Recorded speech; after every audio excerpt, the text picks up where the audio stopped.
Mis padres. Nunca me visitaron después de mi accidente. Los llamé, pero mi madre se rió. Cuando desperté, todo estaba borroso.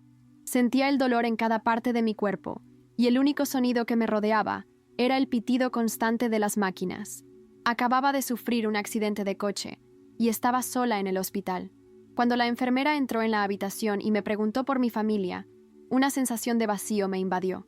Había intentado llamarles, desesperada, mientras aún estaba en el hospital, pero la única respuesta que obtuve fue el silencio.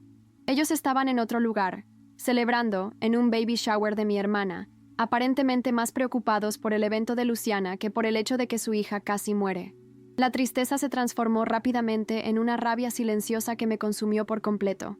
Yo, que siempre traté de ser la hija perfecta, la que nunca daba problemas, ahora no era más que una pieza descartable. Antes de continuar con la historia, no olvides dejar tu like y suscribirte a nuestro canal para estar al tanto de más cuentos como este. La rabia crecía en mi pecho cuando, después de 3 días, recibí una llamada de mis padres, suplicando por mi ayuda. Mi padre, con su voz temblorosa, me pidió que fuera de inmediato a Hawái. Decían que el bebé de mi hermana necesitaba una transfusión de sangre y que solo yo podía ayudar. Yo, ya agotada, con el dolor de mi pierna rota y los moretones en las costillas, quería gritar. ¿Cómo? ¿Ahora se acordaban de mí? Durante todo ese tiempo, entre la vida y la muerte, ¿dónde estaba su preocupación? ¿Cómo no vieron lo difícil que era soportar la idea de ser tratada así? Pero algo no cuadraba. Sabía que esa emergencia tenía mucho más que ver con lo que yo podía hacer por ellos que con el bienestar del bebé. Necesitaba respuestas. Mi mente no paraba de dar vueltas mientras pensaba en lo que me decían. Yo había pasado 3 días sola en el hospital, mientras ellos estaban en un lujoso baby shower, sin mostrar el más mínimo interés por lo que había vivido. No me podía quitar de la cabeza el contraste entre su indiferencia cuando más los necesitaba y la urgencia que mostraban ahora, tan desesperados, como si mi ayuda fuera vital para salvar al bebé de mi hermana. Algo no me cuadraba. Empecé a pensar que todo esto era una excusa, un pretexto para que yo hiciera lo que ellos querían. No podía ser casualidad que, de repente, me necesitaran con tanta insistencia después de todo lo que había pasado. No era una transfusión de sangre lo que necesitaban de mí, era algo más. Decidí no hacerles caso en ese momento. Les colgué el teléfono y con la cabeza llena de dudas, me dejé caer de nuevo en la cama del hospital. Estaba cansada, tanto física como emocionalmente. Mi amiga Teresa llegó poco después con un ramo de flores y algo de comida, que olía delicioso.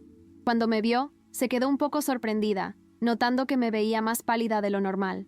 Le conté todo lo que había pasado, y no pudo evitar mirar, con incredulidad, primero sorprendida, luego indignada. ¿De verdad no te preguntaron cómo estabas? ¿Lo único que les importa es que seas una donante de sangre?, me dijo, dejando claro lo que pensaba sobre todo esto. Fue en ese momento cuando entendí que no podía seguir justificando las actitudes de mi familia. Había pasado toda mi vida buscando excusas para sus comportamientos, pero ya no más. Tenía que pensar en mí misma. Al día siguiente, la presión no desapareció. Mi teléfono no dejó de sonar. Eran mis padres y mi hermana Luciana, todos insistiendo, exigiendo una respuesta. Me sentía agotada, tanto físicamente como emocionalmente, pero sabía que no podía seguir ignorando lo que estaban haciendo. Decidí, finalmente, tomar el control. No podía ser tan fácil para ellos. Así que, con la mente en calma, llamé a mi prima Daniela, que trabajaba como enfermera en un hospital grande de la ciudad. Siempre había sido cercana a ella, y confiaba en su criterio. Le expliqué la situación y le pregunté si realmente era común que un bebé recién nacido necesitara una transfusión de sangre de un familiar directo. Después de unos segundos de silencio, su respuesta fue clara y directa. Carolina, lo que me cuentas no tiene ningún sentido. Es muy raro que un bebé necesite sangre de un familiar, especialmente si ya están en Hawái, con buenos hospitales. Eso me confirmó lo que ya sospechaba. Mis padres me estaban mintiendo. Aún con todas las piezas del rompecabezas en mi mente, decidí seguir, investigando. No quería ser una víctima más en su juego. A lo largo de los años, mis padres siempre habían manejado mi vida como si fuera su propiedad, y yo había estado tan acostumbrada a seguir sus decisiones que nunca me cuestioné por qué me excluían de los aspectos importantes de la familia, del negocio. Mis logros académicos y profesionales fueron siempre opacados por la perfección que mi hermana representaba para ellos. Luciana era la hija ideal, la que cumplía con todas sus expectativas, mientras que yo era la que siempre quedaba en segundo plano.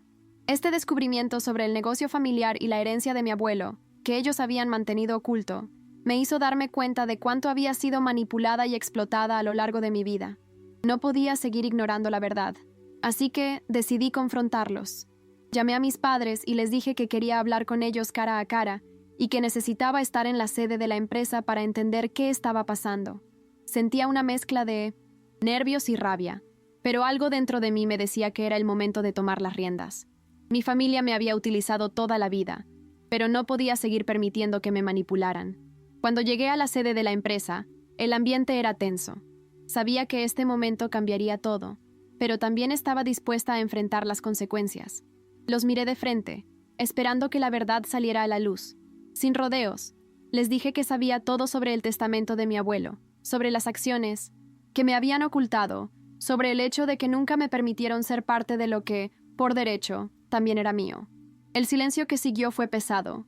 Mi padre, siempre tan seguro de sí mismo, no sabía qué decir. Mi madre, que siempre se había mostrado tan distante, me miraba con una mezcla de miedo y arrepentimiento. Pero fue Luciana, mi hermana, la que reaccionó primero. Intentó justificar todo, hablar de cómo las cosas nunca habían sido tan simples, de cómo todo lo que habían hecho era por el bien de la familia. Fue entonces cuando comprendí que nunca me verían como una igual.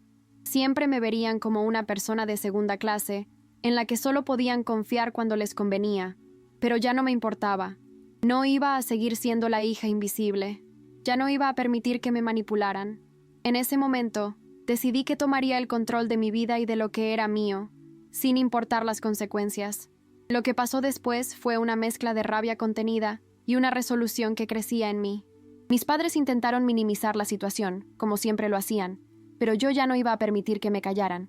Les exigí que me entregaran todos los documentos relacionados con la empresa y que me explicaran por qué habían tomado decisiones sin mi conocimiento. La respuesta que recibí no fue lo que esperaba, pero sí lo que temía. Mi padre me confesó que nunca me consideraron capaz de llevar las riendas de los negocios familiares. Para él, siempre fui demasiado sensible para ese tipo de mundo. La frase me atravesó como un cuchillo, pero no me detuve. Tenía que luchar por lo que me pertenecía, aunque me doliera enfrentar la verdad. Ya no importaba cuánto me hubiera costado llegar hasta aquí. Yo era dueña de una parte de la empresa, y no iba a permitir que lo olvidaran. Lo que siguió fue un proceso largo y tortuoso, pero también liberador. No solo recuperé el control sobre mi parte de la empresa, sino que también logré que se realizara una auditoría completa de las finanzas de la familia. Mi tío Roberto, que siempre fue apartado del negocio, volvió a ser parte de la empresa, y por fin me sentí parte de algo. A medida que los días pasaban, me di cuenta de que el verdadero reto no era ganar en lo legal o en lo financiero, sino encontrar la fuerza para reconstruir mi vida y mi relación con mi familia. Lo que descubrí, más que nada, es que nunca sería suficiente para ellos si no cumplía con sus expectativas, pero sí era suficiente para mí misma. Finalmente, comprendí que mi valor no dependía de lo que mi familia pensara de mí, sino de lo que yo era capaz de hacer por mí misma. El proceso legal fue largo, y no estuvo exento de momentos difíciles, pero a medida que avanzaba, me fui sintiendo más firme. Me di cuenta de que finalmente tenía el poder de decidir sobre mi futuro, y eso era algo que nunca había tenido antes. Durante años, mis padres me habían hecho sentir que no tenía el control de mi vida, que estaba atada a sus decisiones y expectativas. Pero ahora, al recuperar lo que me pertenecía, comprendí que la verdadera libertad era esa: poder hacer lo que quisiera con lo que era mío, sin depender de nadie. Cuando firmé los papeles que me otorgaban el control de las acciones heredadas y una parte activa en el futuro de la empresa, sentí una mezcla de alivio y gratitud. No solo estaba recuperando lo que me correspondía, sino también un pedazo de mi dignidad que había perdido a lo largo de tantos años. Sin embargo, aunque había conseguido mucho, no pude evitar que las relaciones con mi familia se volvieran aún más tensas. Mi madre comenzó a mandarme mensajes, como si todo lo que había pasado fuera solo un malentendido. Luciana, por otro lado, intentó que nos reconciliáramos, pero yo sabía que, aunque las aguas se calmaran, nada volvería a ser lo mismo. Aunque mi vida profesional dio un giro hacia el éxito, los lazos familiares nunca volvieron a ser lo mismo. A veces, pienso si valió la pena todo ese sufrimiento. Si realmente, al final, conseguí lo que quería o si simplemente cambié las reglas del juego. Pero al final, me di cuenta de que lo más importante fue que había tomado control de mi vida, de mi destino, y había dejado de ser una pieza en el tablero de los demás. A veces me encuentro mirando todo desde una nueva perspectiva. La empresa, que alguna vez sentí como una carga, ahora era mi oportunidad. Ya no era la hija que vivía a la sombra de mi hermana, ni la que siempre era considerada la segunda opción. Había tomado mi lugar, reclamado lo que era mío, y, de alguna manera, eso me hacía sentir fuerte. No solo porque había logrado lo que mi familia nunca creyó que conseguiría, sino porque ahora entendía mi propio valor. Lo que más me sorprendió fue darme cuenta de que, por fin, mi vida ya no estaba definida por las expectativas de los demás. Había dejado de vivir para complacer a mis padres y empecé a vivir para mí misma, para construir mi futuro a mi manera. Fue un proceso largo, pero liberador. Y aun cuando las heridas no sanaron por completo, pude encontrar paz dentro de mí. Recuerdo que una noche, mientras revisaba los papeles de la empresa, sentí un dolor en la pierna, vestigio de mi accidente. Pero esa molestia no era nada comparado con lo que había sentido antes. La sensación que me invadió en ese momento fue diferente. Una mezcla de gratitud por estar viva, por haber tenido la oportunidad de cambiar mi camino. A veces, creo que el accidente fue lo que realmente me salvó. Si no hubiera sido por ese momento tan crítico, no habría tenido la fuerza de enfrentar la verdad, de desafiar a mi familia y reclamar lo que me pertenecía.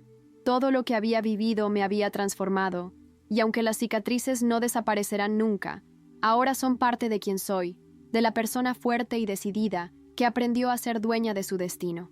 Mi vida comenzó a tener un rumbo más claro después de todo lo que viví. No era solo una cuestión de dinero o de la empresa, sino de cómo había aprendido a poner límites. La familia siempre había sido un espacio de amor y apoyo, pero para mí, en ese momento, era más un campo de batalla que un refugio. Sin embargo, esa etapa de lucha me enseñó algo importante. Nunca debemos subestimarnos. Aprendí a confiar en mi intuición, a escucharme a mí misma, a no dejarme llevar por el miedo o por la manipulación. Mi relación con mis padres no volvió a ser la misma, pero comencé a ver eso como algo positivo. Ya no les debía explicaciones ni les pedía aprobación para ser quien soy. A veces, el amor familiar tiene que ser redibujado, y eso fue lo que hice. Me liberé de las expectativas que ellos me imponían y, en lugar de vivir para cumplir sus sueños, empecé a perseguir los míos. A pesar de todo lo que logré, todavía había momentos en los que me sentía vacía. Pensaba en lo que habría sido mi vida si las cosas hubieran sido diferentes, si no hubiera tenido que enfrentar esa lucha tan fuerte. Sí, al final, mi familia hubiera sido lo que siempre soñé que fuera, un lugar de apoyo y unidad, pero la verdad es que no puedo cambiar el pasado. Lo que sí puedo cambiar es cómo vivo ahora. El dolor se convirtió en mi fuerza, y la lucha, aunque fue intensa, me dejó una lección que nunca olvidaré. Aprendí a darme el lugar que siempre merecí. Y aunque mis padres nunca verán las cosas como yo las veo, he decidido que eso no importa. Lo importante es que hoy sé quién soy y lo que valgo. Hoy, miro hacia atrás, y sé que ese día cambió mi vida de una manera que no había imaginado. La sensación de no ser vista, de ser tratada como un instrumento y no como una persona con derechos propios, desapareció. Lo que me quedaba de esa familia no era lo que yo había esperado, pero lo que construí después fue mucho más valioso. Aprendí que la verdadera superación no viene solo de los logros externos, sino de la paz interior que uno es capaz de encontrar cuando decide no depender de los demás para validarse. Hoy, cuando miro mi vida, veo una mujer fuerte, que sabe lo que merece y lo que está dispuesta a luchar por ello. Y aunque las cicatrices de esa historia aún me acompañan, ya no me duelen como antes. Son solo recordatorios de lo lejos que he llegado. Mis padres siguen en su mundo, mi hermana también, y yo sigo adelante con mi vida. Ya no siento la necesidad de justificarme. Lo que me importaba era mi crecimiento, mi lucha por ser quien realmente soy. He aprendido que las batallas que valen la pena son las que se libran por uno mismo, sin esperar la aprobación de los demás. Y aunque a veces me pregunto si todo lo que pasó fue necesario, sé que, de alguna manera, esa experiencia me preparó para enfrentar lo que venga. El accidente que casi me quita la vida no solo me enseñó a sobrevivir, sino a vivir de verdad. y por primera vez puedo decir que ahora soy dueña de mi propio destino. Si llegaste al final de esta hermosa historia, comenta qué te pareció para que sepa que viste el video completo. Y no olvides suscribirte y dejar tu like. Nos vemos en el próximo cuento.